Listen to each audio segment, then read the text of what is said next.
ពីបានខេត្តគឺសូមឲ្យទាំងលោកគ្រូអ្នកគ្រូទាំងសហគមន៍ទាំងអាណាព្យាបាលទាំងអស់ត្រូវចាប់ផ្ដើមយកចិត្តទុកដាក់ចំពោះក្មួយយើងទេព្រោះក្មួយជាទំពាំងស្នងរស័យជារស័យដែលត្រូវរៀបចំដែលត្រូវបដិបដាសម្រាប់កសាងប្រទេសជាតិរបស់យើងបាទនេះគឺជាចំណុចដែលសំខាន់ដែលរដ្ឋាភិបាលដែលក្រសួងអប់រំត្រូវយកចិត្តទុកដាក់ទាំងអស់គ្នាជាមួយនឹងពុកម៉ែបងប្អូនប្រជាពលរដ្ឋរបស់យើងខ្ញុំគិតថាអំបញ្ញមិញក្មួយក៏បានច្រៀងដែរបទចម្រៀងអំបញ្ញមិញថាគុណលោកឪពុកគុណលោកគ្រូអ្នកគ្រូនេះគឺត្រូវណាស់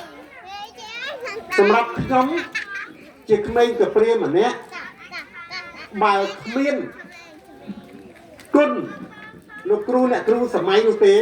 គឺខ្ញុំអត់មានថ្ងៃនេះទេអត់បានកាន់ក្បាលមីក្រូនិយាយជាមួយបងប្អូនយើងនេះទេកូនមួយទេអញ្ចឹងទេសម្រាប់ចំណុចនេះគឺសំខាន់ណាស់សម្រាប់លោកគ្រូអ្នកគ្រូសម្រាប់អាណាព្យាបាលសម្រាប់សហគមន៍យើងបាទនេះគឺជារឿងដែលសំខាន់ដែលយើងត្រូវយកចិត្តទុកដាក់ទាំងអស់គ្នាបាទបកមករឿងយើងវិញសម្រាប់ថ្ងៃនេះ